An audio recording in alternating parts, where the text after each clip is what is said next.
रामपुर गांव में सब कुछ ठीक था, लेकिन दूर कहीं छिड़े युद्ध की चिंगारी ने इस गांव की रसोई ठंडी कर दी।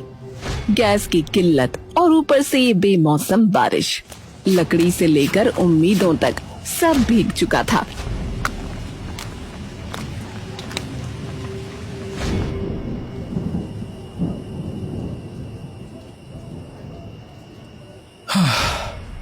नहीं मिला शांति। पूरे कस्बे में गैस का एक सिलेंडर भी नहीं है। एजेंसी वाला कह रहा था कि दूर 7 समंदर पार दूसरे देशों में जंग छिड़ गई है इस वजह से। पर वो तो बाहर की जंग है, हमारा चूल्हा क्यों बुझ रहा है? अरे भाई, क्योंकि वो समंदर का रास्ता जो है वो बंद है। जंग की वजह से तेल और गैस वाले जहाज हमारे देश तक पहुंच ही नहीं पा रहे हैं। सब सप्लाई ठप है।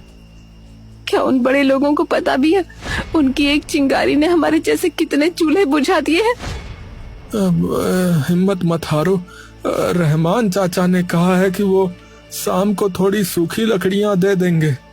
लकड़ियां तो सूखी मिल जाएंगी सोमेन, पर ये जो उम्मीदें भीतर तक भीग गई हैं, इन्हें कैसे सुखाएंगे? जब तक सांस है शांति, उम्मीद की आग तो जलानी ही पड़ेगी। आज नहीं तो कल ये धुआं छटेगा और सूरज जरूर निकलेगा।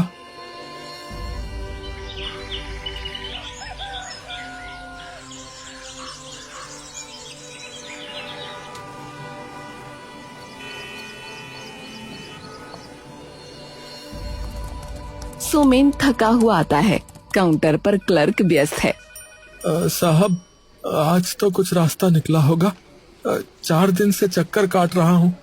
सुमेन, जब तक सिस्टम में नंबर अपडेट नहीं होता हम कुछ नहीं कर सकते। साहब, बाहर बारिश से लकड़ियाँ गीली हैं, घर में बहुत मुश्किल है, कुछ तो रहम कीजिए। देखो भाई, रहम से दफ्तर नहीं चलते। वेरिफिकेशन में अभी 15 दिन और लगेंगे, तब तक इंतजार करो। 15 दिन?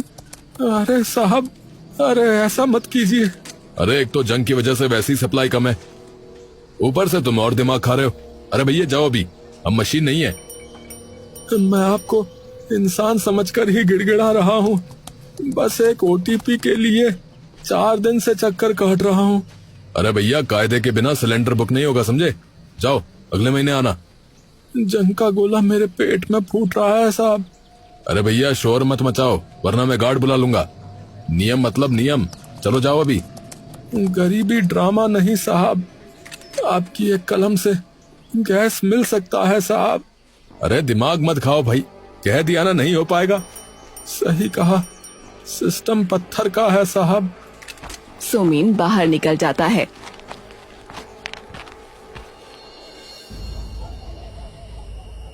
सोमेन और शांति एक दूसरे के सामने बैठे हैं। थाली में सिर्फ कुछ सूखे चने पड़े हैं। शांति की आंखों में थकान और भूख की एक अजीब सी चमक है। क्या पूरी उम्र ऐसे ही सूखे चने चबाकर कटेगी? चूल्हा जला नहीं और पेट की आग बुझ नहीं रही। तुम तो कह रहे थे कि शहर जाकर कुछ इंतजाम करोगे। गया तो था शांति, पर वहाँ इंसानियत नहीं, सिर्फ सौदागर मिले। गैस ऑफिस वालों को कागजों की पड़ी हुई है। तो क्या अब हम हार मान लें? क्या कल भी हम इसी खाली चूल्हे को देखेंगे? नहीं नहीं, कल मैं फिर उसी दुकान पर जाऊंगा, उससे प्रार्थना करूंगा। शायद उसके सीने में पत्थर की जगह दिल धड़कता हो। अगर वो नहीं माना तो मैं अपनी साइकिल बेच दूंगा, पर कल शाम को घर में धुआं नहीं, खाने की खुशबू होगी। सेठ जी, मेहरबानी करके वो इंडक्शन मिल जाए। मेरे पास 2000 है, बाकी धीरे धीरे चुका दूंगा। अरे फिर आ गए? अरे कल कहा था ना, 4000 से 1 पैसा कम नहीं होगा। बाहर सप्लाई बंद है, लोग मुंह मांगे दाम दे रहे हैं। अरे साहब, ये तो लूट है। मुसीबत के वक्त में क्या एक इंसान दूसरे की मदद नहीं कर सकता? अरे भैया, इंसानियत से पेट नहीं भरता, ये धंधा है धंधा। पीछे और भी ग्राहक खड़े हैं जो 5000 देने को तैयार हैं। हटो यहाँ से। 5000? क्या गरीब होना इतना बड़ा गुनाह है? किसी की लाचारी आपके लिए मुनाफा कैसे हो सकती है? ए भैया, जबान संभाल कर बात करो। सामान लेना है तो लो, नहीं तो रास्ता नापो। आज आपने मेरा अपमान किया सेठ जी, पर याद रखना, जब ऊपर वाला हिसाब करेगा तो ये नोटों की गड्डियां काम नहीं आएंगी। उत्तम अपमानित होकर बाहर निकलता है। उसकी आंखों में अब एक अजीब सी दृढ़ता है।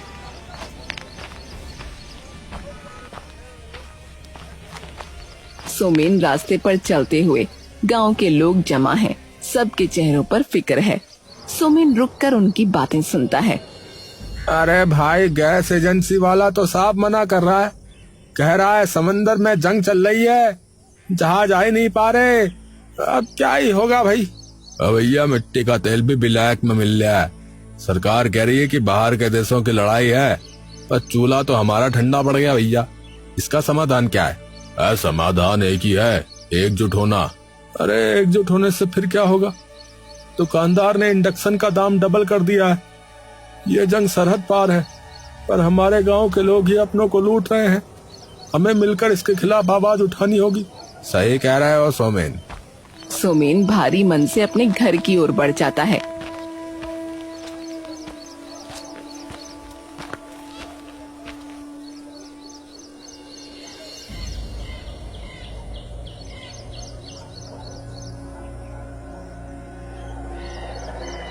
दो शराबी गप्पू और झप्पू नशे में झूमते हुए बैठे हैं। अबे झप्पू, अबे सुना है बाहर बहुत बड़ी जंग छिड़ गई है। समंदर के जहाज रुक गए हैं, गैस नहीं आ रही। अरे भाई, अच्छा ही हुआ, गैस नहीं आएगी तो चूल्हा नहीं जलेगा। चूल्हा नहीं जलेगा तो बीवी खाना नहीं बनाएगी।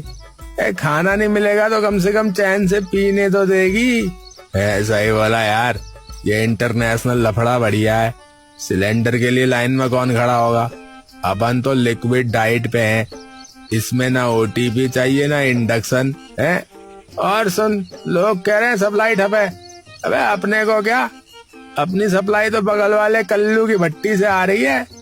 वहाँ कोई जहाज नहीं रुकता भाई। दुनिया वालों, लड़ते रहो मरते रहो। जब तक बोतल में दम है, हम बम हैं। बिना किसी डर के पिएंगे और सोएंगे। मुखिया बड़े गर्व से अपने गुर्गे से बात कर रहा है। उसकी आंखों में लालच की चमक साफ दिख रही है। शहर के दफ्तर में 60 गांठ पक्की है। सारा स्टॉक अब अपनी मुट्ठी में है। आपदा ही तो असली अवसर है। जी मालिक, शहर में लोग सिलेंडर ढूंढ रहे हैं और आप यहाँ 450 प्रति किलो में बेच रहे हैं। होटल वालों ने भी दाम दोगुने कर दिए हैं। तभी सोमेन थका हारा वहाँ पहुँचता है। मुखिया जी राम राम। सुना है आपके पास सिलेंडर आए हैं। सोमेन, सिलेंडर चाहिए तो 450 रुपए किलो के हिसाब से पैसे निकालो। यहाँ हवा भी मुफ्त नहीं मिलती। 450 रुपए किलो? अरे साहब, ये तो लूट है। सरकार ने कीमत कुछ और तय कर रखी है। तो आप तो गांव के मुखिया हैं, क्या आप अपनों का ही खून ऐसे चूसेंगे? अबे जबान संभाल कर बात कर। सरकार दूर है और सिलेंडर मेरे पास है। जब शहर के होटलों ने दाम बढ़ा दिए तो मैं क्यों पीछे रहूं बे? पेट की आग बुझानी है तो जेब की गर्मी दिखाओ। हाँ, आम आदमी कहा जाए। गैस ऑफिस समय मांगता है, दुकानदार दोगुने दाम मांगता है, और आप भी क्या गरीब होना इंसान होना नहीं है? अरे इंसानियत से तिजोरी नहीं भरती, हटो यहाँ से। सरकारी सांठगांठ और हमारी मजबूरी। युद्ध समुंदर में हो रहा है, पर असली दुश्मन तो हमारे बीच बैठे हैं। सोमेन भारी मन से निकलता है। सोमेन मुखिया के यहाँ से अपमानित होकर लौट रहा है। तभी सामने से उसका पुराना दोस्त उत्तम आता है।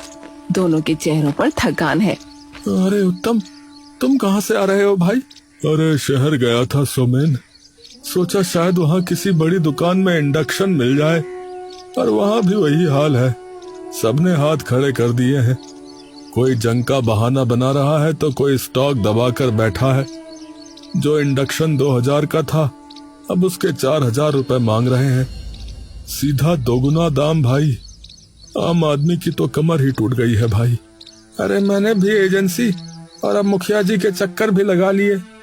450 रुपए किलो मांग रहा मुखिया।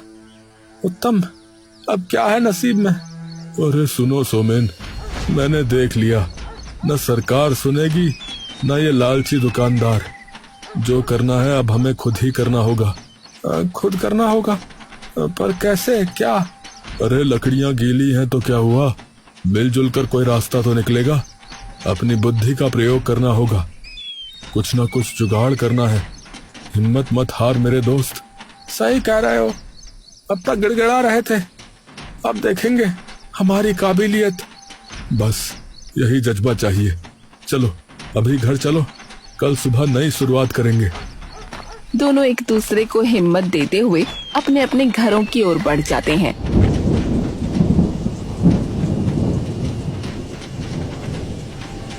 रात का गहरा सन्नाटा है, लेकिन सोमेन सो नहीं रहा।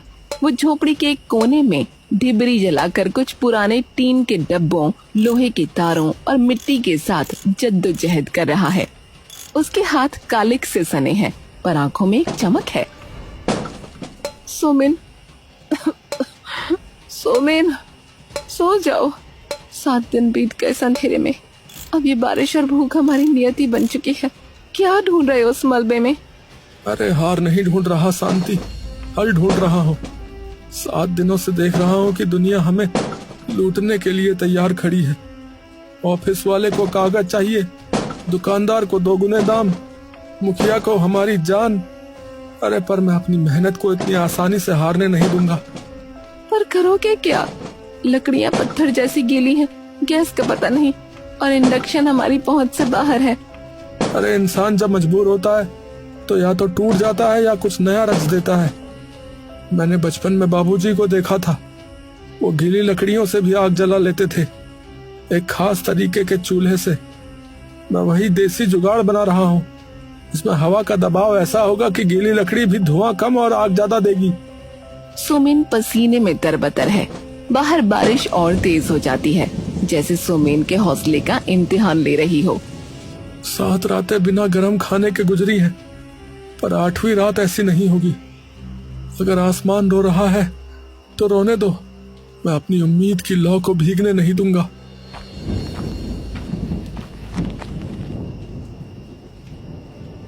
तुम्हारे हाथ छिल गए हैं सोमेन, क्या वाकई ये काम करेगा? काम करना ही पड़ेगा शांति, क्योंकि अब हमारे पास खोने के लिए कुछ नहीं बचा, बस ये उम्मीद ही है। देखो, मैंने इसमें नीचे से हवा के लिए जगह बनाई है और ऊपर मिट्टी का लेप लगाया है।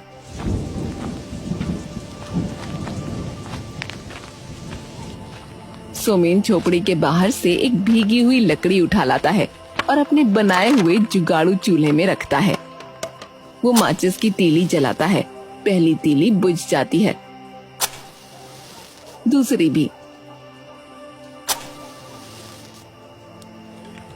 तीसरी तीली जलती है और धीरे धीरे एक नीली पीली लौ उठने लगती है। देखो देखो शांति, देखो जल गई, आग जल गई। ये सिर्फ आग नहीं है, ये हमारी जीत है। उन भ्रष्ट अफसरों पर, उस लालची दुकानदार पर और उस बेईमान मुखिया पर। आज हमारी रसोई ठंडी नहीं रहेगी।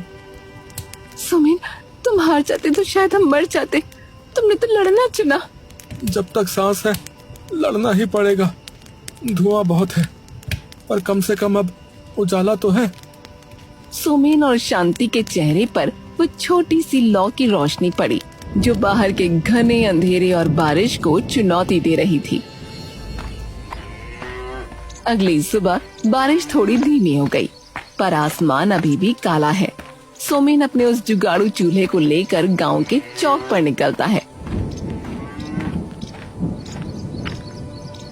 अरे सुनो गांव वालों, ए भैया, अरे सुनो सुनो, अरे गैस दफ्तर के बाबू हमें 15 दिन का इंतजार करने को कह रहे हैं। दुकानदार हमसे 2 गुने दाम मांगता है और मुखिया जी हमारी मजबूरी का फायदा उठा रहे हैं, पर हम कब तक सहेंगे। मैंने एक ऐसा तरीका खोजा है जिससे गीली लकड़ियों से भी आग जल सकती है और धुआं भी कम होगा। आओ मैं तुम्हें दिखाता हूँ। धीरे धीरे लोग जुटने लगते हैं। सोमेन सबको अपनी तकनीक सिखाता है। मिट्टी और टीन के डब्बों से बना वो खास चूल्हा। देखते ही देखते हर घर के बरामदे में लोग अपना अपना चूल्हा बनाने लगते हैं।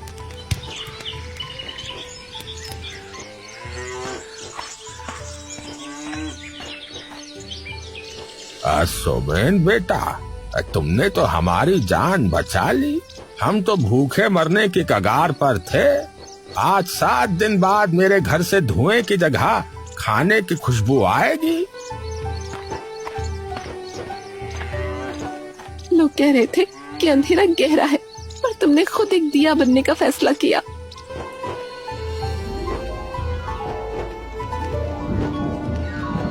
गांव के चौक पर सोमेन और उत्तम खड़े हैं। उत्तम के हाथ में मोबाइल और कुछ दस्तावेज हैं। गांव के लोग गुस्से में वहां जमा हैं और शोर मचा रहे हैं। अरे सुनो गांव वालों, अरे कब तक हम अपनी बेबसी पर आंसू बहाएंगे? कब तक इन जैसे लालची लोगों के सामने हाथ जोड़कर अपनी भूख की भीख मांगेंगे? हमारी चुप्पी ही इनका हौसला बढ़ाती है, पर अब और नहीं। भाइयों, कल रात मैंने और सोमेन ने मुखिया के गोदाम का वीडियो बना लिया है। वो सरकार से तो कम दाम में गैस लेके आ रहा था, पर हमें 450 रुपए किलो में बेच रहा था। हमने पुलिस और तहसील में ये सारे सबूत भेज दिए हैं भैया। तभी पुलिस की गाड़ी सायरन बजाते हुए आती है। पुलिस मुखिया के गोदाम से अवैध सिलेंडर बरामद करती है और उसे सबके सामने हथकड़ी लगा देती है। पुलिस के आदेश पर मुखिया सबके सामने हाथ जोड़कर अपनी नीचता के लिए माफी मांगता है। अरे मुझसे बहुत बड़ा पाप हो गया सोमेन। अरे अरे लालच ने मेरी आंखों पे पट्टी बांध दी थी। मैं भूल ही गया था कि मैं इस गांव का मुखिया हूँ, भक्षक नहीं। मुझे माफ कर दो सोमेन, मुझे माफ कर दो गांव वालों। मुखिया जी, माफी मुझसे नहीं, उन भूखे बच्चों और बुलकती माओं से मांगिए जिनका चूल्हा आपकी इस गंदी राजनीति की वजह से ठंडा पड़ा था। देखिए, आगे से सख्त आदेश जारी हुआ है। आज के बाद इस इलाके में कोई कालाबाजारी नहीं होगी। जो भी दुकानदार या रसूखदार व्यक्ति गैस या इंडक्शन के ज्यादा दाम वसूलेगा, उसका अगला ठिकाना जेल की सलाखें होंगी। सब कह रहे थे अंधेरा गहरा है, पर तुम दोनों ने मिलकर आज इस भ्रष्टाचार का अंत कर दिया। गांव वाले सोमेन की जय जयकार करते हैं। धीरे धीरे दूर 7 समंदर पार दूसरे देशों में जंग की आग शांत होने लगती है। सोमेन अपने घर के बाहर बैठा दूर से गैस का ट्रक गांव की ओर आता देख रहा है। शांति उसके पास आकर बैठती है। देखो सोमेन, सब ठीक हो गया। अब तो गैस भी आ गई और बारिश भी थम गई। दुनिया का युद्ध खत्म हो गया। हाँ शांति, दुनिया का युद्ध तो थम गया। लोग कहेंगे कि ये एक छोटा सा संकट था, पर हमारे लिए हमारा ये युद्ध उस बड़े युद्ध से कम नहीं था। वो समंदरों पर लड़ रहे थे और हम अपनी रसोई की आग बचाने के लिए। तुमने सही कहा, असली जंग वही है जो इंसान अपनी बेबसी के खिलाफ लड़ता है। लोग कहते हैं कि जंग सिर्फ सरहदों पर होती है, पर असली जंग तो एक गरीब की रसोई में लड़ी जाती है। मैंने सिस्टम की बेबसी और अपनों के लालच से लड़ना सीखा है। जब दुनिया हाथ खींच लेती है, तब आपकी मेहनत ही उम्मीद की आग जलाती है। याद रखना, पेट की आग बुझ सकती है, पर स्वाभिमान की आग कभी बुझनी नहीं चाहिए। हार मत मानो, क्योंकि अंधेरा कितना भी गहरा हो, एक छोटी सी लौ से हराने के लिए काफी है।